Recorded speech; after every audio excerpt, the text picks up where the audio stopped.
today? Twice is better. My body feels more relaxed. Um, especially when you're pushing your body above certain limits. Honestly, I'm just now. I really need to stay consistent. Again, like we always said, it's a mentality. It's never about the color of a woman's skin. Because we know, especially those who use the faith, Israelites come in all different shapes and colors. That's the first and foremost. Second of all, that's why it's being not even just about marriage or something. It's actually about getting yourself together. You know what I mean? Like, I'm around, I train around, Olympians, collegiate athletes, NFL stars. But the concept, that's how learning the craft, getting back these literal females, so-called different ethnicities, different tribes. And those of you who know, Israelites are Gentiles. You know what I'm saying? Because first and foremost, you have to focus on the new covenant. You gotta focus on being a man of the Lord first. As you heard in the interview, she said a man that fears the Most High. Now, she personally doesn't even know the truth. She may not even know that she's an Israelite. But it's the point of debunking this negative vibration, this toxic vibration, dumbass narrative that the black manosphere made up, the Me Too movement. It's a bunch of nonsense going on, man. And, like I said, y'all are spending more time functional and come up with narratives. And you're trying to say this is female nature, man nature, but you don't know what true nature is. Y'all think y'all deep when you're talking about feminine energy and masculine energy. That's not nothing deep. Hold on. My bad. But that's not nothing deep, man. All that masculine energy and all that feminine energy and 6 protons, 6 neutrons. First of all, that was a myth. Y'all can Google that. Second of all,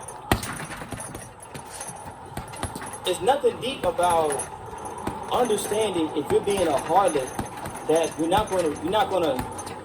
don't deserve a virtuous husband. Many of you dudes, especially ones, but see y'all sitting up here, the universe and the big galactic she and black goddess, this, like, bro, it's a bunch of false fables. So you guys, us and y'all will actually go deal with them. Like, y'all will actually go out your way and go smash them. You have to commit adultery instead of wait for the true one, man. One thing about SYSBM, say this to a black man again, it's a mentality. As a true man, you shouldn't be walking around here with the mindset of, somebody else had your woman. Especially in a wicked way. See what I'm saying? So, and let me say this too. It don't matter where you are in life. I don't care if you're working at a restaurant, if you're a student athlete, if you're these people throw you off your guard, man. Throw you off your game. And that goes for me too. Because a lot of times, it still comes with the authentic experience. Authentic, being original, man. Stop being like everybody else. Stop being like everybody else. I mean, listen, I was always into the Mama Caesars and the chocolate. I mean, I never truly even just discriminated. I solely judged by spirit and action. And yeah, the physical does play a part as far as simple attraction. But a lot of this stuff that y'all talk about is not SYSBM. It's not about fetishing over white girls, fetishing over Latinas, fetishing over Ethiopian chicks. That's not what this is, man. This is not a fetish. And first and foremost, it's not even really a group. Because you got these guys trying to take, and these women, black Twitter and the black community, the community, trying to take this shit down. But they would never think about Serena Williams. They would never, notice how they took all the videos down. We had all these other women of the other nations speaking about the 15%. See, one thing I'm going to tell you, brothers, from personal experience, one thing, if you're dealing with an actual good woman, and you actually like this chick, bro, you gotta actually be of some type of caliber. They don't, from my experience, they don't care about the car, money, height, all that nonsense that these whores of the nations, the Israelites created. They have to understand the majority will always wicked, full of rubbish.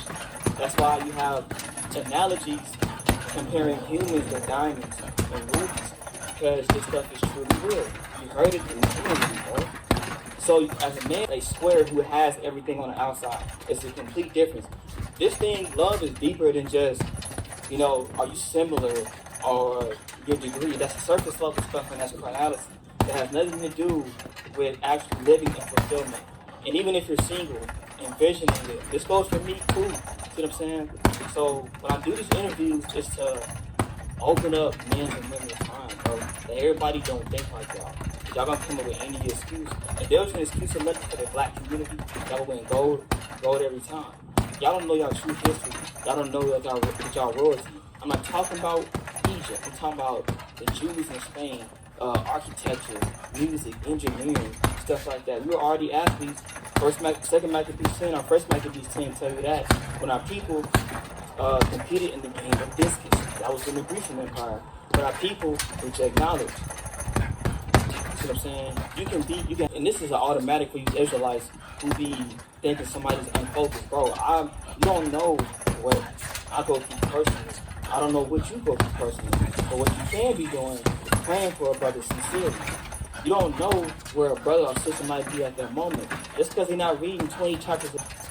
But this is just, quick topics, man. And the interview, bro, like, listen, you have a lot of couples, or what they call the bell curve, who I don't care about.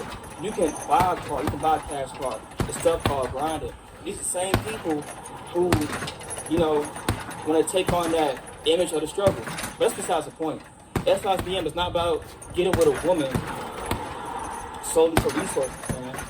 Okay? Talking about broke men deserve no children. So what's the 80-20 rule then, bro? See what I'm saying? You don't listen to hypocrites, man. As a true righteous man on your purpose, go by your experience, man, with good women. Y'all keep trying to get these Bernice Burgos and fucking... Y'all want the chick everybody wants. And that's one thing about K-Camp. I was never really like that, bro. If I seen a group of people liking one chick or popular chick, I hated that, bro. I don't like popular girls. Because those are the worst ones. It take the most time. And love takes time. This stuff takes time. I know what y'all saying. Oh, he's just talking to rhetoric. He's trading the narrative. But y'all want to get mad at the Hispanic community, so-called be hermanos, be hermanas, you know what I'm saying, primas, primos, mi tíos, mi tías, etc. Y'all want to get mad at them. See what I'm saying? Hold on. Y'all want to get mad at them for,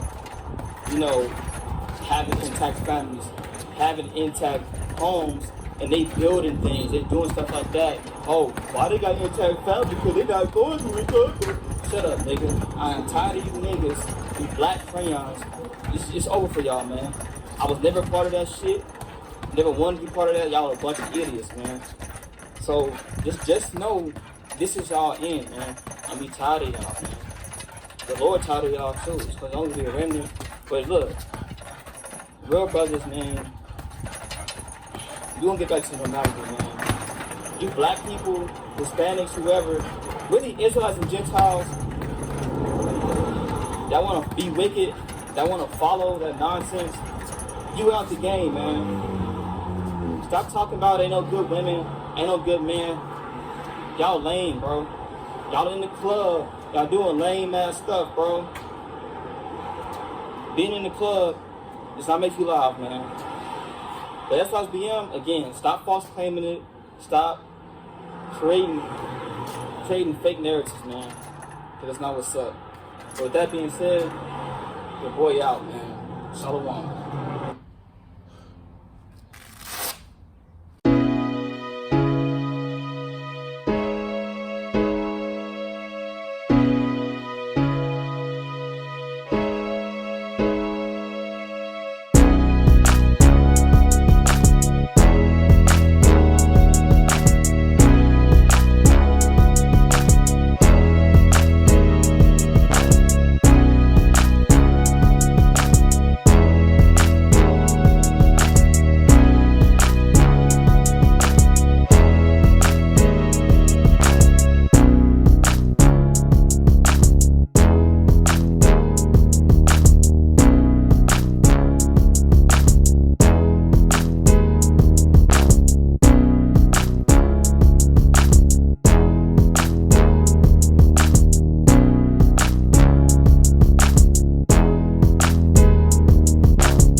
I know you go to Texas A&M Corpus Christi or something like that.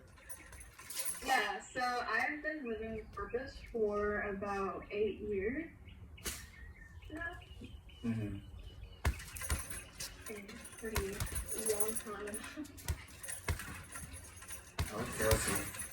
Look, like I said, this way can't count. Now, she said title is we just discussing, like relationships, and I'm brought her on as a guest for the audience to basically give a different perspective on certain things. And those of you who know me, you know how you really can't grow. So look, my first question to you would be, because you made a mention of other things we discussed about this, right?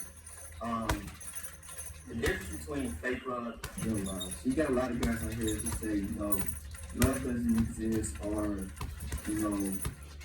and I guess this is like a generational curse thing, or like a Gen Z thing, meaning like our generation, I feel like so many people are straying away from actually committing to a relationship, or whatever, due to like their past or some type of hurt.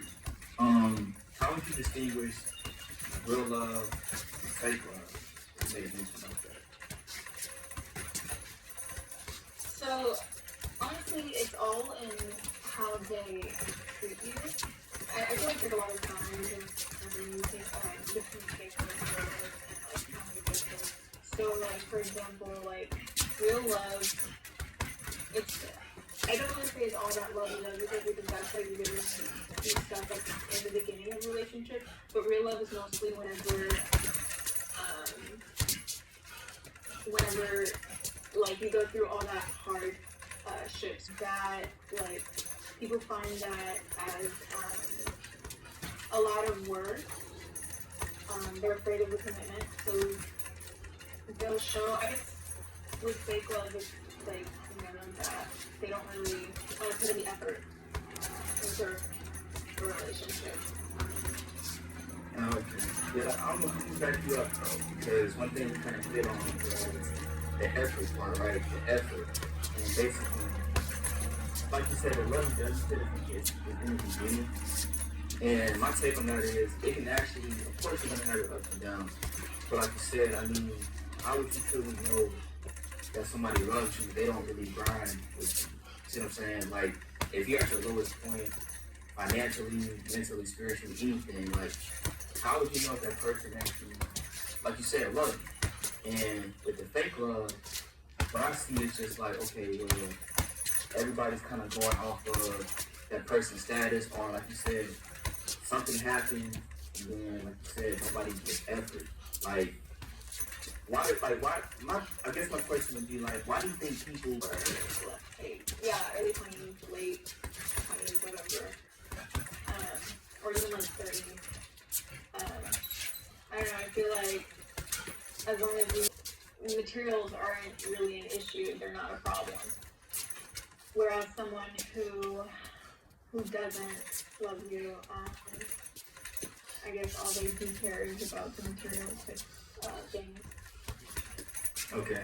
So I'm gonna have you think about this. So, you know how people are extremely insecure, right? They got a bunch of narcissistic vibes in here.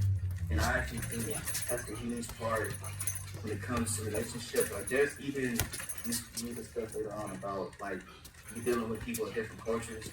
So not only do you have to break that barrier of being insecure, or like you said, sticking with them through the thick and thin, then you still have to understand like what that person is, and maybe even how that person grew up. So you think that insecurities play a role in people not being committed, or play a role in, like you said, the fake love or the real love? Do you think that's a big factor?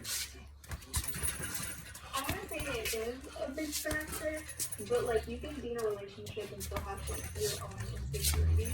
So there's a difference between being insecure about yourself and being insecure about the relationship that you're in.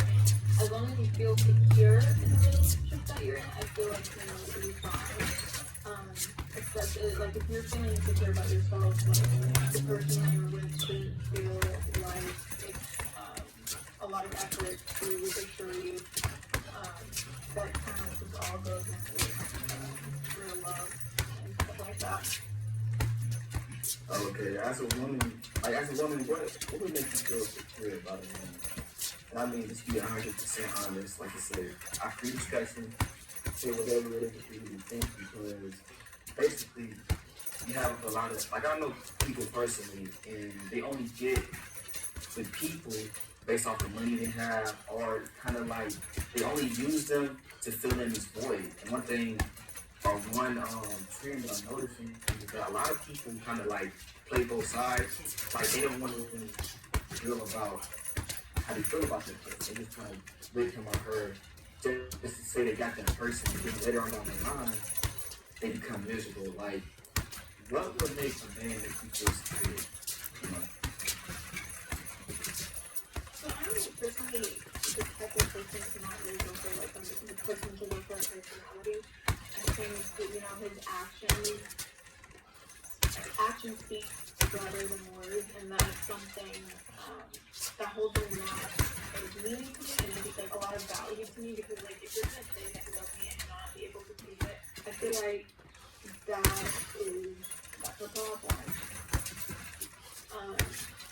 So if you're able to show me that you actually love me, like through your actions, I feel like I'd be more secure in that relationship. I wouldn't have to worry about other people or, you know, females and all that stuff.